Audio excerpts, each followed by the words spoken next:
De nombreux touristes visitent bientôt la zone humide de Cheon Bay avec des roseaux luxuriants. Le long des zones humides de Soon Cheon Bay, un bateau de croisière au design classique passe par là. Et ça montre une scène romantique. Nous sommes actuellement en octobre, donc en Corée, cela correspond à la saison d'automne. Les roseaux créent une atmosphère romantique, des gens inspirants. Ils nous rappellent des souvenirs du passé. Avec la brise fraîche de la mer, vous pouvez ressentir l'ambiance d'automne. Parce que cette zone est une zone humide reliée à la mer. Cette zone humide est assez vaste. Il faudra probablement environ 3 jours pour observer l'ensemble de la zone humide à venir. En Corée, cette zone est le plus grand parc de zones humides. Et c'est un endroit chaud de renommée mondiale.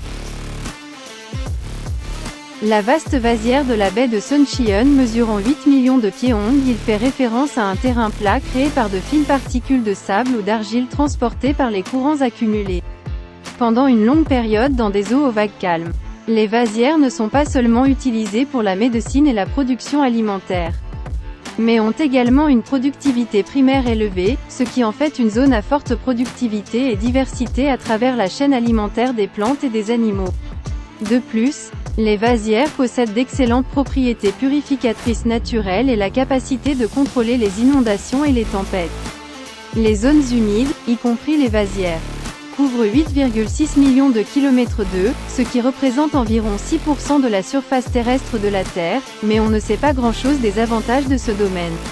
Pour cette raison, de nombreuses vasières ont disparu en raison de la bonification et de la remise en état des terres, et leur superficie a diminué jusqu'à 25% en raison d'un développement aveugle. L'écosystème intact le plus parfait, la vasière de la baie de Suncheon, est une vaste zone d'environ 8 millions de pieds-ongs. La couche d'argile à grains fins est si développée qu'elle atteint 25 mètres. Et c'est une vasière rare qui s'est déposée sur une longue période. Suncheon Bay Tidal Flat n'est pas seulement l'écosystème le plus parfait qui n'a pas été écologiquement endommagé, mais c'est aussi un endroit magnifique où divers écosystèmes s'harmonisent avec les terres agricoles environnantes. Suncheon Bay Tidal Flat est une zone de protection des zones humides avec une excellente valeur de conservation et une capacité de production élevée, où de nombreux crabes, palourdes, coques et palourdes de haute qualité sont pêchés. En outre, une variété de biotes, y compris des organismes benthiques tels que les tortues de mer, les moucherons et les escargots coléoptères noirs, vivent en colonies. La baie de Suncheon d'hier et d'aujourd'hui, la baie de Suncheon, située au centre de la côte sud, a la forme d'un pont entouré par la péninsule de Yeosu et la péninsule de Goheung. Du point où Dongcheon, qui traverse le centre-ville de Suncheon, et Isacheon, qui coule de Sansamyeon, rencontrent, jusqu'à l'estuaire. 5,4 km², 1,7 million de pieds-ongs, de roseaux et 22,6 km², 6,9 millions de pieds-ongs, de vasières se forment le long de la rivière, qui fait environ 3 km de long. La baie de Suncheon est la seule zone humide côtière de Corée où vous pouvez voir l'ensemble du processus de création des battures et est l'une des 5 plus grandes zones humides côtières du monde, où coexistent plus de 340 espèces différentes de plantes et 239 espèces d'oiseaux.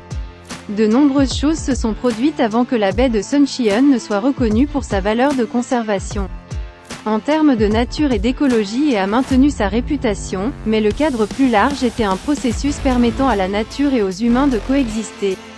Et c'est un résultat obtenu en collaboration avec les citoyens. En 1996, 79 grues à couronne noire ont été découvertes pour la première fois dans la baie de Suncheon, afin de préserver la zone entourant la baie de Suncheon. Environ 5,37 millions de M2 ont été désignés en tant que district de conservation des écosystèmes et 7 bâtiments commerciaux dans les environs ont été déplacés ou réaménagés pour créer une station d'observation des oiseaux migrateurs et une aire de repos pour protéger les oiseaux migrateurs comme la grue blanche. 282 poteaux électriques ont été retirés et la zone a été transformée en un complexe écologique pour offrir un lieu de repos aux oiseaux migrateurs.